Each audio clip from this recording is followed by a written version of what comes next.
Bienvenidos y bienvenidas a Igualdad en Acción, 8 podcasts de la Confederación Regional Empresarial Extremeña, donde acercamos a las empresas las claves, recursos y experiencias para impulsar la igualdad. ¡Empezamos! Hoy nos metemos de lleno en un tema crucial en cualquier trabajo, la prevención del acoso sexual y también del acoso por razón de sexo.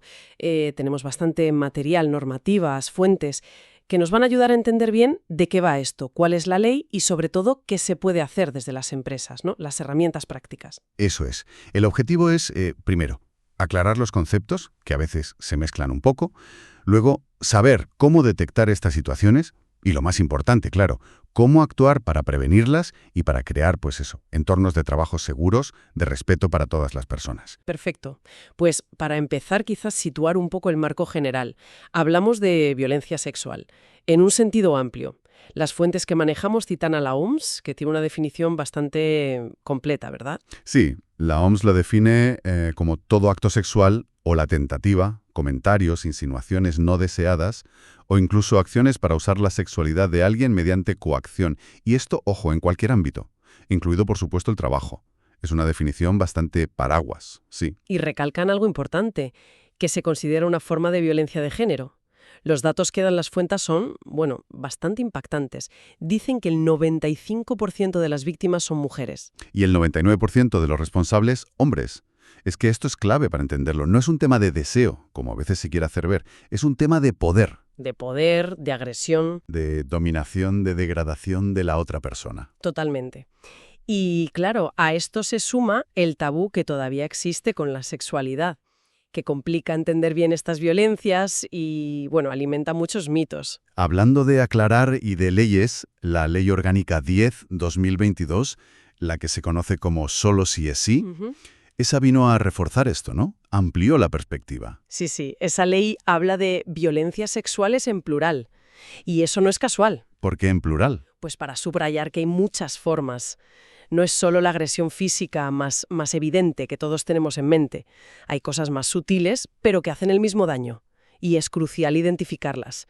La ley busca visibilizar todo, todo el abanico. Incluso introduce el concepto de feminicidio sexual. Madre mía. Y para hacernos una idea de ese abanico, las fuentes mencionan varias formas. A ver, está el feminicidio, lógicamente. Abuso y agresión sexual, que ahora la ley unifica como agresión, ¿no? Exacto. Con o sin contacto físico. Pero es agresión si no hay consentimiento. Luego, violación, acoso sexual laboral, que ahora veremos en detalle, acoso por razón de sexo, acoso callejero, si te crea una situación humillante. Y más cosas. La trata para explotación sexual, la pornografía no consentida, el exhibicionismo, esa presión sexual que a veces es chantaje emocional. Matrimonios forzados, mutilación genital y lo que está tan presente hoy, las ciberviolencias, sextorsión, difundir imágenes sin permiso. Es un listado tremendo. Pero si nos centramos en el trabajo, que es lo que nos ocupa hoy, hay dos figuras principales, el acoso sexual y el acoso por razón de sexo. Empecemos por el primero, el acoso sexual. La Ley de Igualdad, la 3/2007, y también el Código Penal lo definen. Vale. ¿Y cuáles son los puntos clave para que algo sea acoso sexual en el trabajo? ¿Qué tiene que tener? A ver, fundamentalmente son tres cosas. Primero, que la conducta, sea verbal o física, tenga naturaleza sexual. Segundo, que busque o consiga atentar contra la dignidad de la persona. Y tercero, y esto es muy importante, que cree un entorno intimidatorio, degradante u ofensivo para quien lo sufre. El Código Penal, además, castiga específicamente el solicitar favores sexuales si eso provoca una situación, objetivamente grave de intimidación, hostilidad o humillación. Entendido. O sea, componente sexual que sea hostil para la víctima y, clave, que no sea deseado. Las fuentes que tenemos distinguen como dos tipos principales, ¿no? El chantaje sexual y el acoso ambiental. Precisamente. El chantaje sexual es, digamos, el más visible. La amenaza clara o velada. O cedes a lo que te pido, o tendrás consecuencias negativas en tu trabajo. Un despido, no te renuevo, te pongo tareas peores, o al revés, si cedes, tendrás beneficios.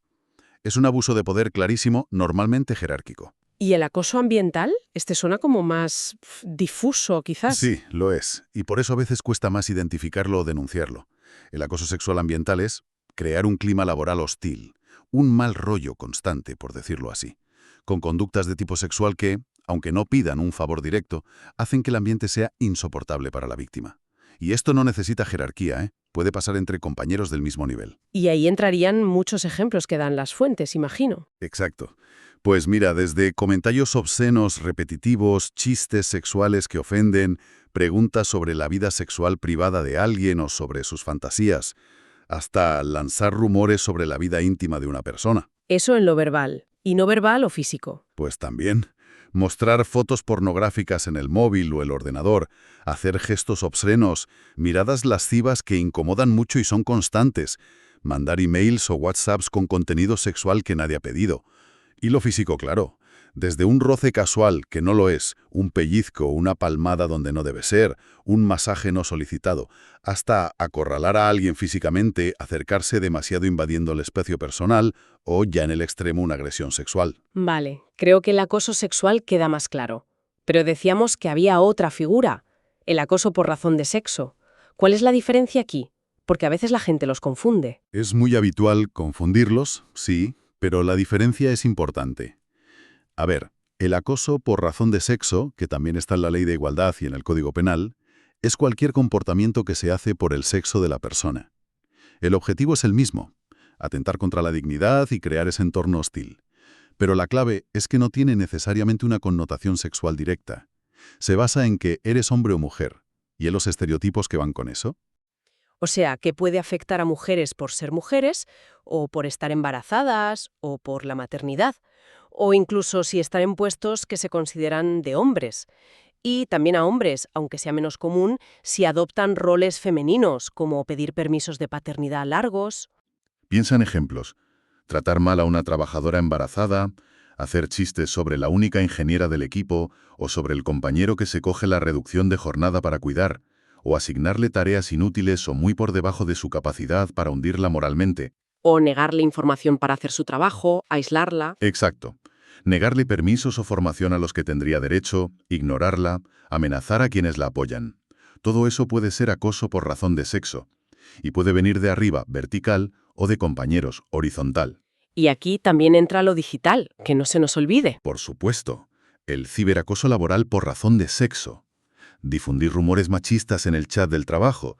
Excluir a alguien de las comunicaciones online por ser mujer, el mansplaining agresivo y continuo en reuniones virtuales. Y casos terribles como difundir imágenes íntimas sin permiso. Aunque tengan contenido sexual, si se usan para humillar o presionar en el trabajo, encajan también aquí. La Ley 10-2022 ha sido muy clara con las violencias digitales. El caso de Iveco fue, un ejemplo trágico de hasta dónde puede llegar esto. Es tremendo ver cuántas formas puede adoptar. ¿Y qué hay detrás de todo esto? Las fuentes hablan de causas más profundas, estructurales. Sí, apuntan fundamentalmente a los roles y estereotipos de género, a cómo nuestra sociedad, que sigue siendo bastante machista, ha normalizado, justificado e incluso hecho invisibles la desigualdad y las relaciones de poder desiguales, sobre todo el dominio sobre las mujeres. Estas violencias son, digamos, la punta del iceberg de esa estructura. Las consecuencias para la persona que lo sufre son fáciles de imaginar, pero quizá no las vemos en toda su magnitud. Hablan de salud física, mental. Son devastadoras, sí. En lo físico, pues problemas de estómago, dolores de cabeza crónicos, tensión muscular, problemas para dormir. El cuerpo somatiza todo ese estrés, esa angustia. Y en lo psicológico es brutal. Miedo constante, ansiedad, ataques de pánico, estrés postraumático, depresión, a veces culpa o vergüenza, la autoestima por los suelos. Y afecta a más niveles, ¿no? Relaciones, vida sexual. Claro, puede generar problemas de pareja, aislamiento de los amigos, de la familia. Y en la esfera sexual también. Cambios en el deseo, dificultades. Pero ojo que las fuentes insisten en que esto no solo afecta a la víctima. La empresa también sufre consecuencias. Y graves, muy graves. Y no siempre son conscientes de todo el impacto. Piensa en la productividad. Baja la de la persona afectada y a menudo contagia al entorno. El absentismo se dispara, por malestar o por bajas médicas directas. Los costes de esas bajas. Los costes, claro. El clima laboral se deteriora muchísimo. Se crea desconfianza, tensión. Los valores que la empresa dice tener, pues quedan en papel mojado. ¿Y la reputación? ¿La imagen de la empresa? Si esto sale a la luz, el daño puede ser enorme. Se genera una crispación en toda la plantilla. Hay un punto interesante que comentan las fuentes sobre cómo percibimos esto. Hablan de los mitos sobre la violencia sexual y mencionan el mito de la violación auténtica. ¿A qué se refieren? Sí, es esa imagen que tenemos todos, casi de película. El agresor es un tipo desconocido que ataca por la noche, en un sitio aislado, oscuro, usa mucha violencia física y la víctima se defiende a muerte. Y la realidad, según dicen los datos, es muy diferente. Radicalmente diferente. Y es crucial desmontar ese mito para entender el problema de verdad. La inmensa, inmensa mayoría de las agresiones sexuales las cometen conocidos. La pareja, la expareja, un amigo, un compañero de trabajo, el jefe, un familiar. Y ocurren en sitios de confianza, no en el callejón. Cierto. En casa, en el trabajo, en la universidad, en una fiesta. Y no siempre hay esa violencia física extrema. La intimidación, la coacción psicológica, el aprovecharse de una situación de poder o de que la otra persona confíe en ti, eso es muy frecuente. Y la reacción de la víctima muchas veces es quedarse bloqueada, paralizada por el miedo, por el shock. No esa lucha heroica que imaginamos. Y otro dato que a mí me ha parecido, espeluznante, es la tasa de denuncias. Sí, es que es bajísima. Las fuentes estiman que solo un 8% de los casos llega a denunciarse formalmente. ¿Un 8%? ¿Por qué tan poco? Pues por muchas razones. Miedo a que no te crean, vergüenza, sentirte culpable, miedo a las represalias del agresor, miedo al proceso judicial, que es duro. Las cifras globales que dan son terribles. 1 de cada 8 mujeres mayores de 16 años ha sufrido alguna forma de violencia sexual. Es una barbaridad. La parte positiva es que recuperarse es posible, pero claro, lleva tiempo y necesita apoyo profesional. Todo esto que comentas de cómo se percibe, los mitos, la culpa, conecta con otro concepto que aparece. La cultura de la violación. ¿Qué es exactamente? Pues a ver cómo lo explico, es como un entramado de creencias, actitudes, de prácticas sociales que tenemos tan interiorizadas que acaban normalizando, excusando o incluso tolerando y hasta promoviendo la violencia sexual. Es lo que lleva a preguntar ¿cómo iba vestida? O ¿qué hacíais sola a esas horas? Poniendo el foco en la víctima. Culpabilizándola. Y a la vez disculpando o quitando hierro al agresor. Era una broma pesada, se le fue la mano, es que ella le provocó. Y ejemplos de esto vemos a menudo, ¿no? Por desgracia sí. En cierta publicidad que cosifica a la mujer, nos acordamos todos de aquel anuncio de Dolce y Gabbana que retiraron, en cómo algunos medios tratan casos como el de La Manada o el de Dani Alves, que a veces parece que se juzga más a la víctima, en comentarios que justifican cosas como el beso de Rubiales a Jenny Hermoso o que le quitan importancia, o en actitudes grupales terribles como aquel chat de estudiantes de magisterio en La Rioja que se filtró, donde hacían bromas sobre violar. Todo eso, suma y sigue, crea esa cultura. Y esa cultura, claro, lleva a la impunidad. Las fuentes mencionan un estudio sobre esto, ¿verdad? Sí, el estudio Impunidad ante las violencias sexuales. Analiza por qué, aunque se registran muchísimos delitos sexuales, más de 81.000 en 2023 según los datos, al final hay tan pocas condenas, menos de 3.000 ese año. Y las causas son varias. Esa falta de denuncias que decíamos, a veces es difícil identificar al agresor, otras veces los juzgados creen que no hay pruebas suficientes. O no dan credibilidad a la víctima. O no dan credibilidad, o hay interpretaciones de la ley con sesgos machistas. O simplemente faltan pruebas claras y no hubo testigos o lesiones. Es un cúmulo de factores que dificultan que se haga justicia. Vale.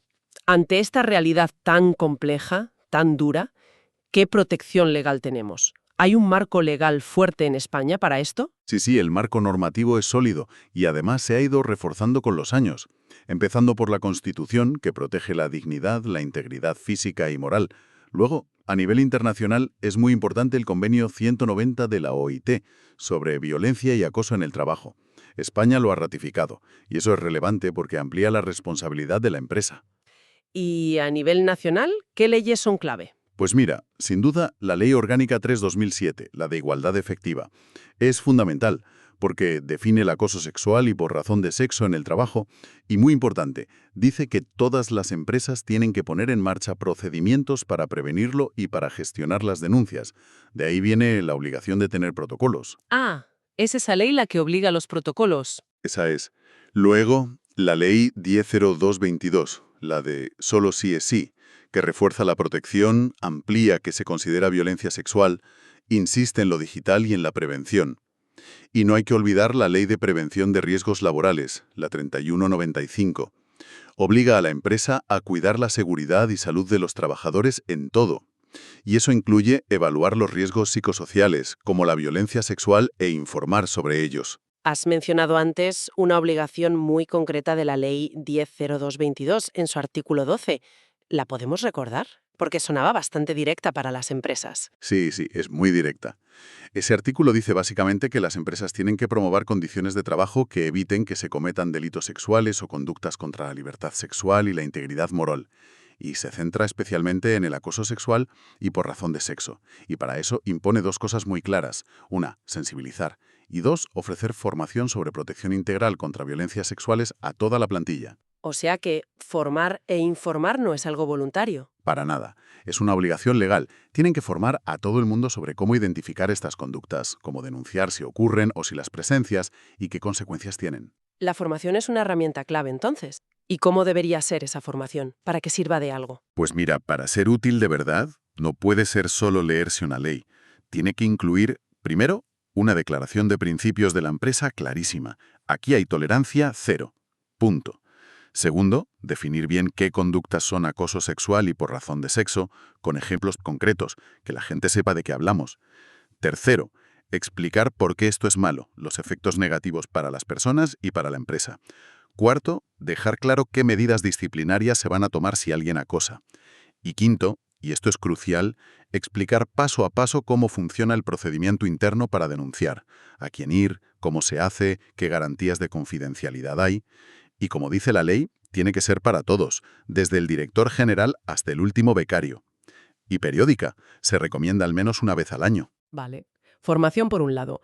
Y por otro, la herramienta estrella, el protocolo para la prevención y actuación frente al acoso sexual y por razón de sexo. Insistamos en esto. Es obligatorio para todas las empresas, no aunque sea una tienda pequeña. Absolutamente obligatorio. Da igual el tamaño.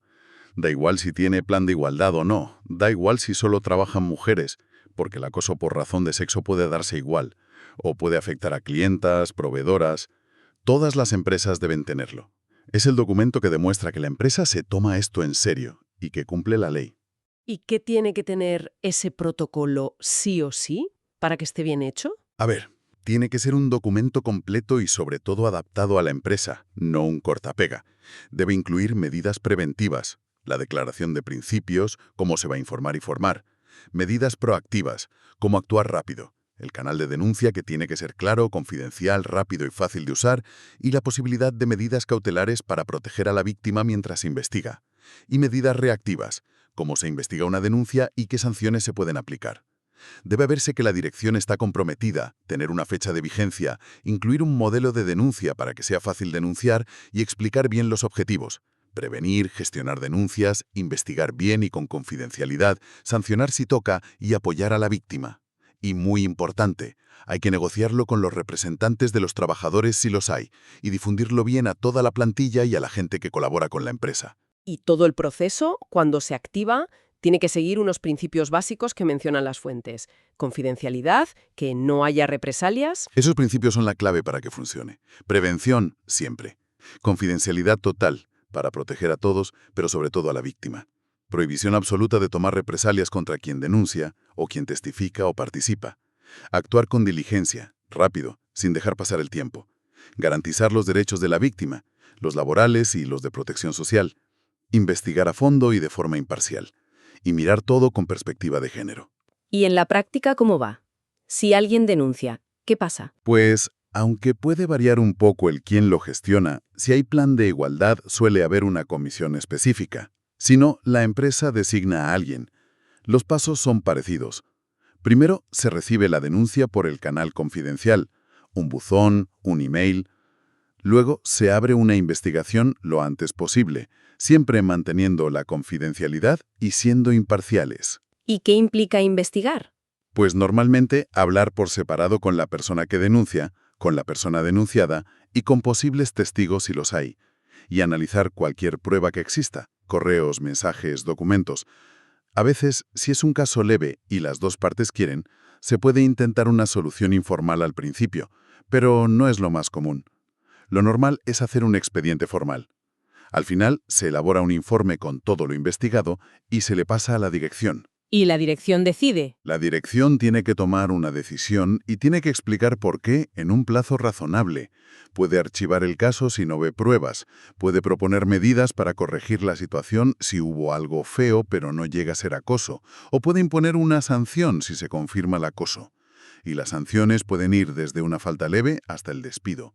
Y después es importante hacer un seguimiento, ver que la situación ha parado y que no hay represalias. Vale, queda claro que el protocolo y la formación son imprescindibles. Pero, como decíamos antes, crear un ambiente seguro de verdad va más allá de tener los papeles en regla, ¿no? Es algo del día a día, de la cultura. Exacto. Los protocolos son la herramienta, son necesarios, pero no sirven de mucho si no hay un cambio cultural detrás. Crear un entorno seguro es responsabilidad de todos. Tiene que ver con cómo nos comportamos cada día. La dirección tiene que dar ejemplo y fomentar una gestión que prevenga esto. Pero cada persona en la empresa tiene su parte. Fomentar el respeto, no reírle las gracias a comentarios machistas, no mirar para otro lado si ves algo raro, aprender a detectar señales aunque sean sutiles. Es un trabajo colectivo. Totalmente. Y quizá, para ir terminando, podríamos dejar una reflexión ahí. Hemos visto que construir un sitio de trabajo sin acoso, donde la dignidad y el respeto sean lo normal, no la excepción, necesita un compromiso de todos, y constante. No es solo cumplir una ley, es actuar con ética cada día. La pregunta que podríamos hacernos cada uno es, ¿qué puedo hacer yo, desde mi puesto, desde mi responsabilidad, sea la que sea, para ayudar a quitar estas violencias machistas de mi trabajo? Gracias por acompañarnos en este episodio de Igualdad en Acción, una iniciativa de la CREEX dentro del proyecto Impulso a la negociación de planes de igualdad de la Dirección General de Trabajo, financiado por la Dirección General de Trabajo de la Consejería de Economía, Empleo y Transformación Digital de la Junta de Extremadura. Recuerda que puedes encontrar más recursos en creex.org/planesigualdad. Nos escuchamos en el próximo episodio.